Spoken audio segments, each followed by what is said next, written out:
کہ ابھی ریحام خان صاحبہ کی کتاب بھی منظر عام پہ آ رہی ہے، اور یہ بات کہہ کے کہ عمران خان صاحب انکوائری نہیں کریں گے، ان الزامات کی تحقیقات نہیں کریں گے، تو اس طرح کام نہیں چلے گا۔ گویا اس وقت یہ ڈرا رہے تھے اور دھمکا رہے تھے اور باقاعدہ دھمکیاں دے رہے تھے عمران خان صاحب کو، اور آج وہ یہ کہہ رہے ہیں کہ مجھے تو یہ معلوم نہیں ہے کہ یہ جو خاتون ہے، امریکی خاتون، یہ ہے کون؟ تو جناب علی، آپ خود کو انویسٹیگیٹو جرنلسٹ کہتے ہیں، ٹھیک ہے، خود کو، اور دوسروں کے جا کے آپ موبائل چیک کر لیتے ہیں، آپ کو یہ بھی پتا ہوتا ہے کہ بلیک بیری سے میسج ہوا ہے یا نہیں ہوا، اور آپ یہ بھی گواہی دیتے ہیں ٹی وی چینلز پہ بیٹھ کے کہ عائشہ گل علیہ کو جو عمران خان صاحب نے میسیجز کیے تھے وہ میں نے خود اپنی آنکھوں سے دیکھے تھے۔ تو اگر آپ اس معاملے کی تحقیقات کریں گے تو آپ کے ہی جو جن کی آپ جو ہے نا وکالت کر رہے ہیں، آج پیپلز پارٹی نے ہی ان کو ویزا دیا تھا اور ان کو پاکستان بلایا تھا، ناظرین، اور جناب انہوں نے ہی بلایا تھا، اور آپ جا کے مخدوم شہاب الدین سے پوچھیں نا کہ آپ وزیر صحت کے طور پہ کیسے ان کو ایک جو ہے نا آپ ان کو رہائش بھی دیتے ہیں، مکان بھی دیتے ہیں، سرکاری مکان بھی دیتے ہیں، ان کو مراعات بھی دیتے ہیں، گاڑی بھی دیتے ہیں، ان کے ساتھ تصاویر بھی کھینچتے ہیں، ان کے ساتھ آپ سیر سپاٹے بھی کرتے ہیں، تو آپ یہ جا کے ان سے پوچھیں نا، ان کے موبائل چیک کریں، ٹھیک ہے، کہ آپ کیوں اس قدر آپ کو نہیں معلوم، تو وہ آپ کو بتا دیں گے کہ یہ کون تھی۔ اور رحمان ملک صاحب کے ساتھ ان کی تصاویر جاری ہوئی ہیں، ٹھیک ہے، جو وہ ان کو اعزازی شیلڈ وغیرہ بھی دے رہے ہیں، ٹھیک ہے، اور پیسے بھی دیے ہیں کچھ ہزاروں ڈالرز جو ہے نا، اور ویزا بھی ایکسٹینڈ کیا ہے، تو یہ آپ ان سے پوچھیں۔ آپ انویسٹیگیٹو جرنلسٹ، آپ یہاں پہ حلیم بیچنے کے لیے بیٹھے ہوئے اس معاملے میں آپ کی تحقیقات ساری جو ہے نا وہ ختم ہو جاتی ہیں، ساری آپ کی انویسٹیگیٹو جرنلزم جو ہے وہ جو ٹھوس ہو جاتی ہے یہاں پہ، اور یہاں پہ آ کے آپ ہمیں لیکچر دیتے ہیں، ٹھیک ہے، یہ منافقت نہیں ہے تو کیا ہے؟ اور میں ناظرین ہمیشہ اس بات پہ حیران رہ جاتا ہوں، میں کبھی کبھار سوچتا ہوں کہ آخر ان لوگوں کو عمران خان صاحب کے ساتھ دشمنی کیا ہے، کیا وجہ ہو سکتی ہے؟ کیا یہ وجہ ہے کہ عمران خان صاحب نے جو ہے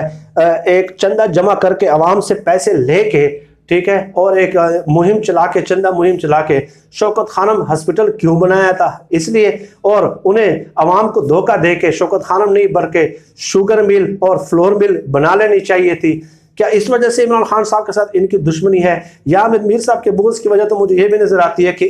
اسی قسم کی بونگیوں کی وجہ سے وزیر اعظم عمران خان صاحب نے ان کو جو ہے نا ٹویٹر سے انفالو کر دیا تھا، اور اس کے بعد انہوں نے آگ اور شعلے برسانا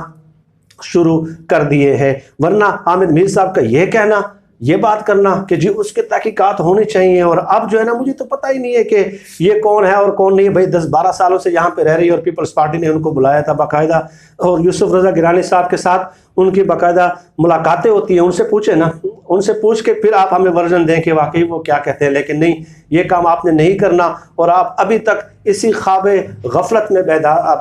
ابھی تک یہ لوگ اس خواب میں ہیں اور اس زوم میں ہیں کہ ہماری غلط بیانیاں جو ہیں وہ سامنے نہیں آئیں گی، ٹھیک ہے، اور ان کو یہی لگتا ہے کہ بس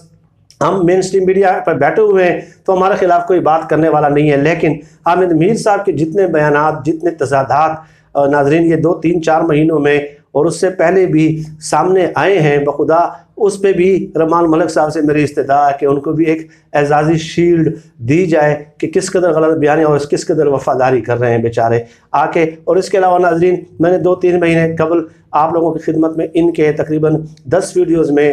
درجنوں جو غلط بیانیاں ہیں وہ آپ لوگوں کے سامنے پیش کی تھی، اور ساتھ ہی ساتھ جنرل پرویز مشرف صاحب کی بھی گواہی آپ لوگوں کے سامنے پیش کی تھی کہ کیسے جنرل مشرف صاحب کہتے ہیں کہ حامد میر صاحب مجھے آ کے کہتے تھے کہ الال مسجد پہ آپریشن کریں اور یہ دہشت گرد ہے، ریٹ آف دا اسٹیٹ کو یہ چیلنج کر رہے ہیں، لیکن اور حامد میر صاحب نے میرے ساتھ یہ کمٹ بھی کیا کہ میں کسی قسم کا پروگرام نہیں کروں گا، وہاں پہ نہیں جاؤں گا، لیکن جب وہ واقعہ ہوا گو کہ پرویز مشرف صاحب نے ظاہر حامد میر کی وجہ سے تو نہیں کیا یہ، لیکن وہ ان کی ایک منافقت بتا رہے تھے پرویز مشرف صاحب کہ دیکھیں یہ کس قدر منافق لوگ ہیں یار۔ سب سے پہلے کیمرہ لے کے وہی پہنچے تھے حامد میر صاحب، اور ان کا ادارہ پہنچا تھا، ٹھیک ہے، اور اس تقریب میں پرویز مشرف صاحب جب یہ بات کر رہے تھے تو وہ کہتے تھے کئی لوگ گواہ ہیں اس بات کے، ٹھیک ہے۔ اس کے علاوہ آپ دیکھ لیں کہ مولانا صاحب کے جلسے میں جو ہے نا لاکھوں نون لیگ کے لوگ آئیں گے اور وہ مجبور کریں گے مولانا صاحب کو کہ آپ نے بیٹھنا ہے، آپ نے عمران خان صاحب کے استعفیٰ لینے تک جو ہے نا یہاں سے نہیں اٹھنا، جہاں سے نہیں اٹھنا، نون لیگ کے لوگ مجبور کریں گے۔ لیکن جب نون لیگ نے ڈچ کرا دیا، ٹھیک ہے، ان کے وفاداروں نے،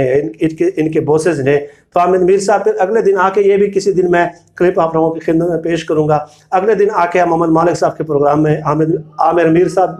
متین صاحب بھی ان کے ساتھ موجود تھے، اس پروگرام میں وہ کہتے ہیں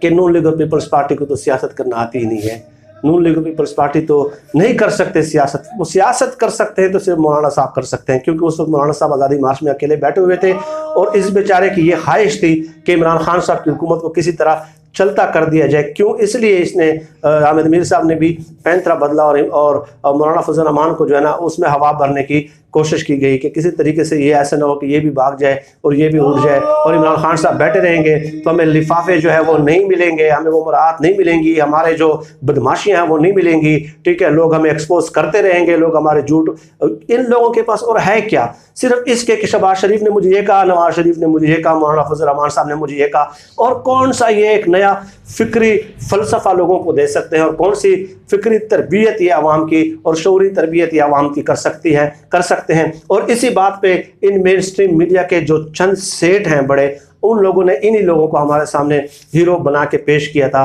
جن کا صرف کام یہی ہوتا ہے کہ ڈاک خانے کی طرح کہ ایک کے بیان دوسرے کی طرف اور دوسرے کے بیان تیسرے کی طرف۔ خیر، یہ آج ایک کلپ تھا اور اس پہ بات کرنا ضروری تھی۔ مزید ان کے جو جھوٹ ہیں وہ میں آپ لوگوں کے سامنے آشکار کرتا رہوں گا۔ آپ سب لوگ اپنا بہت بہت خیال رکھیے گا اور مجھے اپنی دعاؤں میں خصوصی طور پہ یاد رکھیے گا۔ اللہ ہم سب کا حامی و ناصر ہو۔ پاکستان زندہ باد۔ اللہ حافظ۔